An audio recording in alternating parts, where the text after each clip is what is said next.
Hello hello, c'est Mandine, je vous retrouve avec un nouveau tuto. Alors pour cela, vous aurez besoin d'un pot de récup.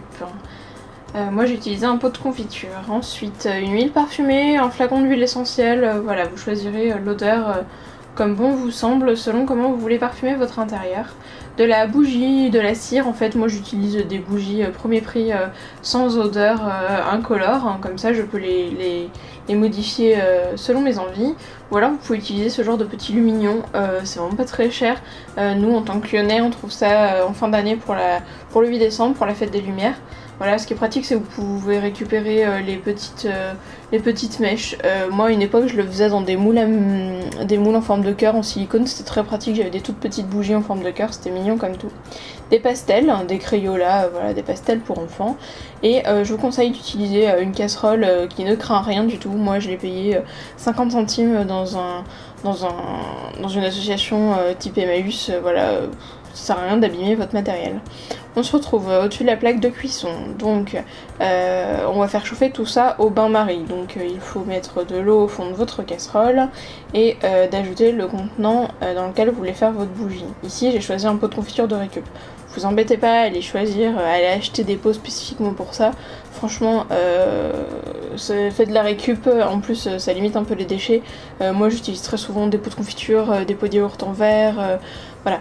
J'ai fait un long article dessus sur mon blog, je vous mettrai le lien dans la description. Je vous propose aussi d'utiliser comme les bougies d'anniversaire, vous savez, on les a entamées puis on les réutilise jamais. Du coup j'ai gratté au couteau les pastilles de couleur, comme ça j'ai une cire complètement blanche et du coup je peux m'en servir de la même manière que ce qu'on est en train de faire avec la grosse bougie qui celle-ci vient de chez Ikea. C'est quelques euros les 4 bougies, ça revient vraiment pas cher. Donc on fait attention au volume d'eau qu'on utilise, faudrait pas que le contenant bascule lors de l'ébullition, je vous dis ça m'est déjà arrivé. Petit à petit ça fond. Ce qui est bien avec ce genre de bougie, c'est que voilà, on va pouvoir récupérer la mèche.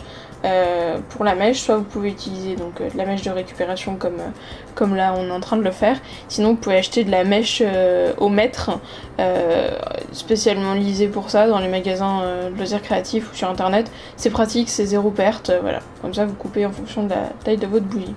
Je rajoute mes pastels, donc les pastels c'est de la cire, donc en fait ça fond très très bien, c'est la même matière, et du coup ça colore tout de suite notre bougie. Essayez pas de mettre des colorants liquides de type colorant alimentaire, parce qu'en fait c'est une phase aqueuse, alors que la cire c'est plutôt encore gras, et voilà, vous le savez très bien, quand on mélange de l'eau et de l'huile ça fait pas bon ménage, les phases se séparent, donc du coup il faut utiliser un colorant de type gras pour que ça puisse bien fondre dans votre bougie. On rajoute à ce moment-là le parfum qu'on a choisi. J'ai déjà fait ça avec des huiles essentielles en tout genre, avec des épices dedans aussi. Vous pouvez mettre de la cannelle, ça sent super bon pour les fêtes de fin d'année, des écorces d'orange, enfin voilà, c'est vraiment super sympa. Je mélange avec un pic en bois pour que le contenu de ma bougie soit vraiment très homogène. Et avec la plus grande attention, je vais sortir ma bougie du feu. Attention, la cire est liquide et très chaude et le contenu de la casserole est également très très chaud, donc on le fait avec la plus grande attention. J'ai isolé tout ça sur une planche en bois pour ne pas abîmer ma plaque de cuisson. Je remélange à nouveau et nous allons maintenant fixer la mèche de la bougie. Donc là on récupère la mèche de la bougie qu'on a fait fondre. Moi je vais la fixer avec une épingle à linge, ça tombe pile poil au milieu de mon pot, la pince, l'épingle fait pile poil la bonne taille pour tenir à cheval dessus. Donc voilà, c'est bien pratique. Quand vous n'avez pas forcément ce système là, je vous invite à faire comme je le faisais avant, c'est-à-dire que j'enroulais l'extrémité de la ficelle sur un stylo ou quelque chose comme ça, je laissais ou un pic en bois, peu importe, et je laissais le stylo ou le pic en travers comme là sur l'épingle et sur l'image, et du coup voilà, ça tenait. On attend que ça refroidisse et on obtient ce résultat.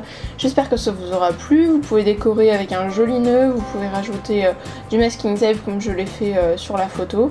Voilà, c'est un rendu bien sympa, c'est hyper facile à faire, ça fera plaisir à tous vos proches, une super idée pour la fête des mères ou pour la fête des grands-mères. Voilà, je vous dis à bientôt, bye!